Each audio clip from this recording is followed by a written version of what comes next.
Welcome to the Get Published podcast, sponsored by Brodie Consulting Group. To get more information about our coaching, publishing, executive ghostwriting, and podcast production services, go to getpublishedpodcast.com.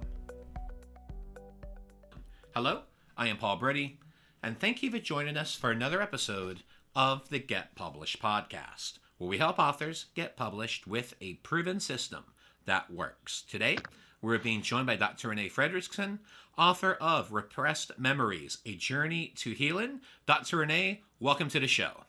Thank you.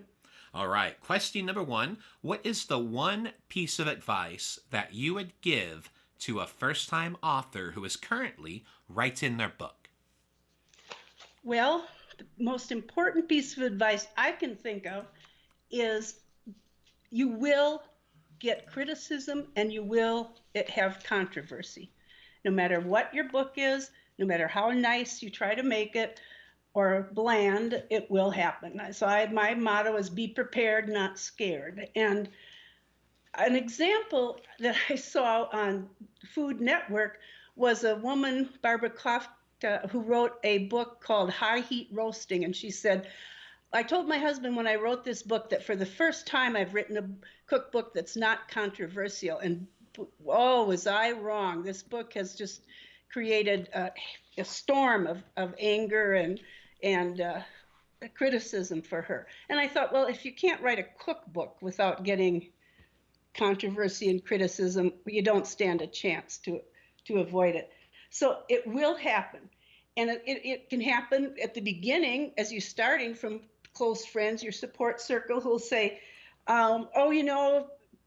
books don't get published. They're really hard to publish. Online publishing is a scam. Your writing, you shouldn't do it so organically. You should do it in a more structured way. It's too structured. And you'll hear those things. And you really need to kind of get deaf to them so that you can follow your own voice. And you will also have an inner voice that's going to be telling you, oh, you can't do this, and who do you think you are, and look at how few books get published, and you probably won't make any money, and you won't, and you will be, putting yourself down. And that internal critic is just as important to deal with and be prepared for it so that you can have answers for it, know where to get support. And I know with my book, it was important for me to have what I call discernment, which is I had to listen to the critics to a certain degree, but I also had to know when to shut them out. And a person told me, don't write to the critics, Renee. And I didn't. And then another person read it, my agent, and said, you've got to address that there are such things as false memories. And she was right. But if I'd have listened to that at the beginning, I would have been defensive throughout the entire writing process. So you will find your voice, and people will tell you things that can be discouraging, but go ahead, because I've only seen 3 authors that published where the books didn't go anywhere. And 2 were done just for money, and 1 was plagiarized. So follow your voice. And what do you feel is the hardest part about getting published? Well, I would say getting published is the hardest part of getting published. It's difficult. Depends on the route. It's difficult with major publishers now because so often you really do have to have a name, and a name that's popular in the media.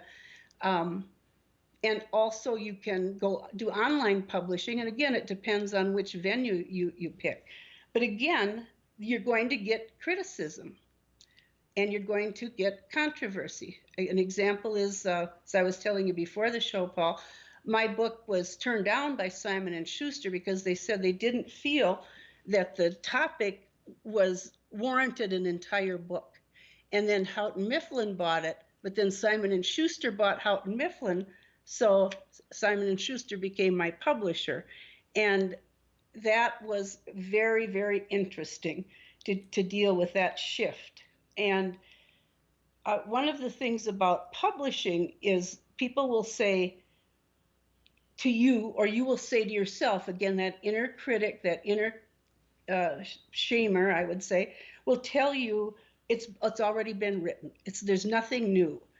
There's, there's nothing that hasn't been said. Or what would happen to me is, oh my gosh, somebody just wrote that book. And remember, there's a thing about inventions where they say if people tell you your invention's a good idea, it's already too late. So there's not going to be an overall, hooray, go for it from everyone. And the other thing I want to say is with publishing, that when you publish, you will also get criticism afterwards. Another example would be my brother wrote a book, and he made it very clear that the book was based on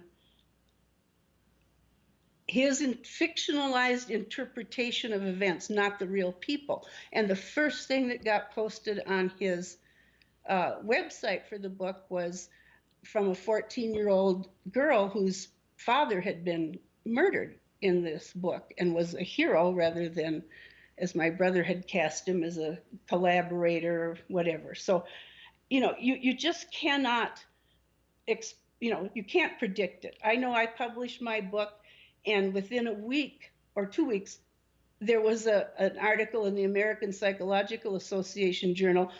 Mine was Repressed Memories, and this was called The Myth of Repressed Memories. So I was right in it.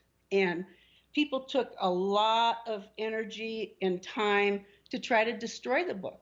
And some 27 years later, it's still in print, it's still being purchased, it's still getting royalties, and they're still trying to stop me. And, you won't be, undoubtedly, you won't be writing something as controversial as Repressed Memories, which, by the way, is one of the diagnostic criteria for PTSD. It's not something we made up, nor do we plant them. But I took the stand. Well, science and history will determine that one side is right and one side is wrong. And I stand on the side, I'm very secure that science and history will prove this to be true. And of course it has, which doesn't stop haters. And always remember, you'll get haters, and haters are good at hating, and so it'll shake you. That's probably all they're good at. And it can shake you, and be prepared for that. They can just slip through, and especially if you're an empath, that can be really painful. Well, let's talk about marketing. So please share a marketing strategy that you have used in your book launch that has worked well.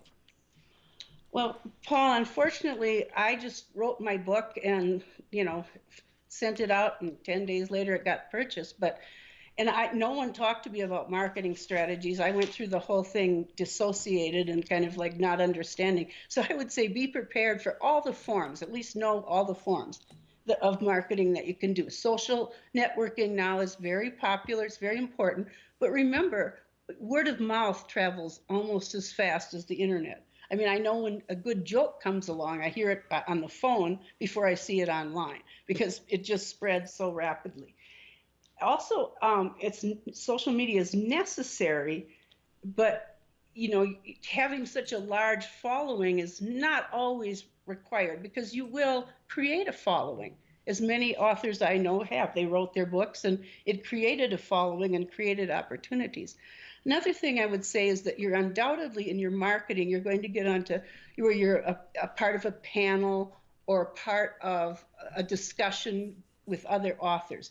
And one of the most important things, I think, is to remember that these people are not your peers, they're not your friends, and they're not your enemies, they're not your competitors, they're your colleagues. And that's a different stance than either of those two. And if you do get a colleague who's like particularly toxic, you certainly have my support to, do what you need to get away from them. But if you stick to yourself and to your message and to what you like about your book and treat these other authors as colleagues, I think you'll be just fine in whatever marketing you do. And whatever marketing that you do will get criticized.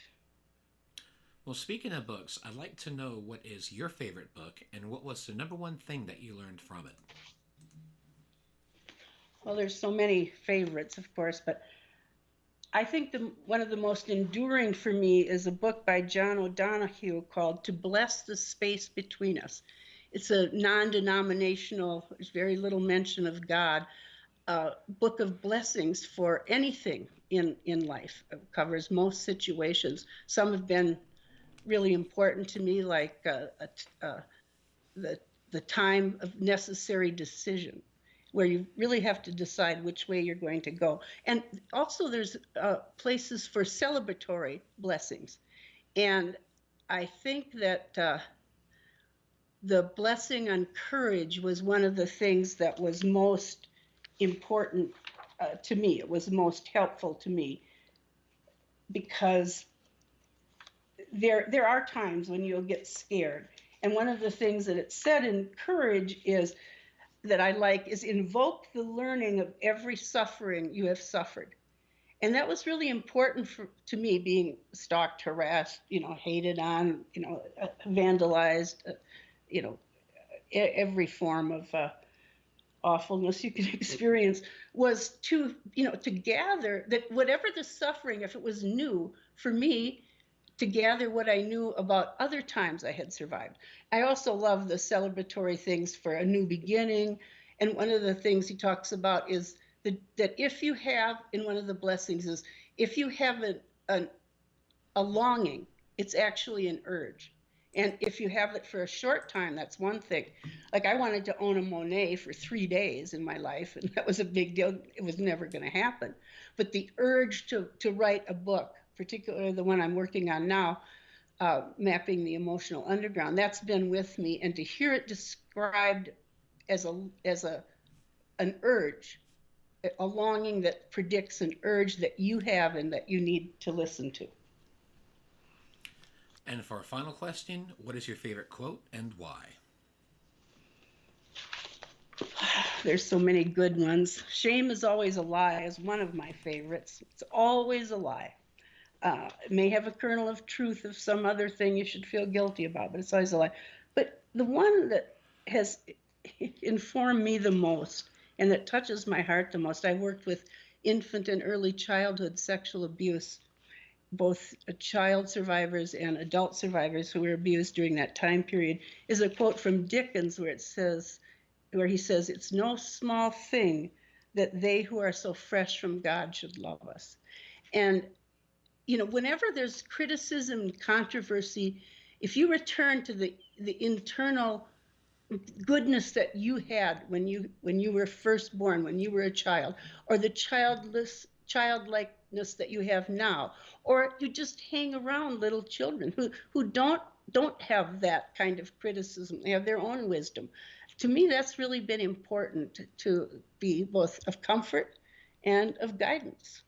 And your inner child is an old term, but it's there and it's speaking to you, and it needs love and attention just like any other child.